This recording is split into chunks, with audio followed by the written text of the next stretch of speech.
me, it's more of an opportunity. It's a chance to learn automotive engineering and deepen my skills in terms of management, seeing as though my role on the task is team coordinator. It allows me to learn more leadership skills and practice working with the team. For me, I think it's more about actually managing people and learning to disconnect myself from people instead of trying to be their friend, being more authoritative, taking a more authoritative stance from situations where they're not doing their work or they need to have a bit of a push to get things done. That would be a big challenge for me.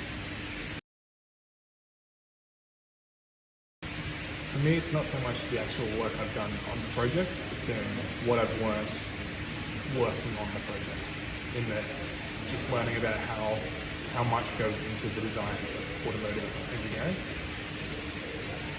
Why? It's probably just because since I was younger, I've had a passion for cars, and it's always been something that interests me.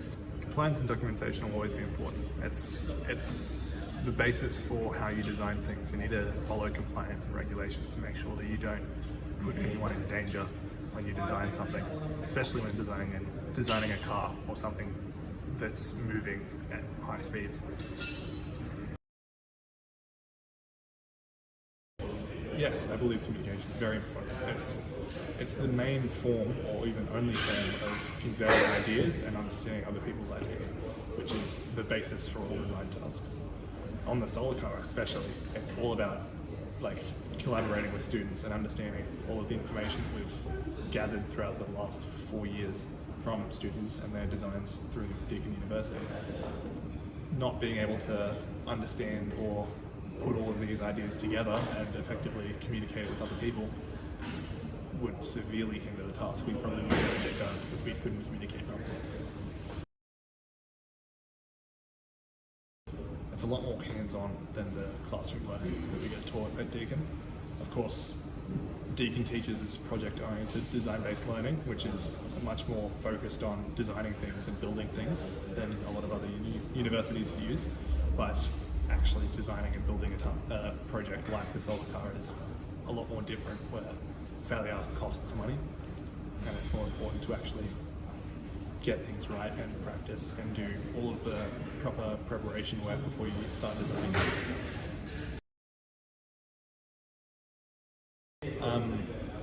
The only thing that's really failed so far has been my original design for a task management system, where I set up a bunch of A3 laminated sheets and then we wrote out what needed to be done, and it was meant to be rubbed out and updated every week, but never really took on, so we went back to the drawing board and redesigned it so that it will be a fully digital version, which is slightly more environmentally friendly and allows us to track things from everyone's individual desktops and just check boxes if they've finished the tasks and assign their own tasks to people as well.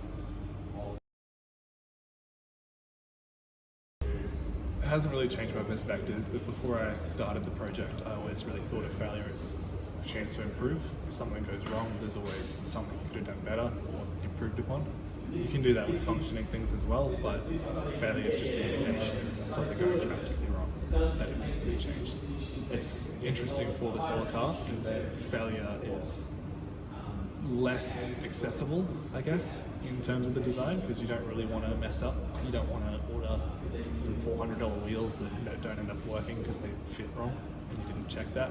You kind of have to do more background design work to make sure that everything's going to be perfect when you get it, so that when you finally get it and start testing it, nothing goes wrong.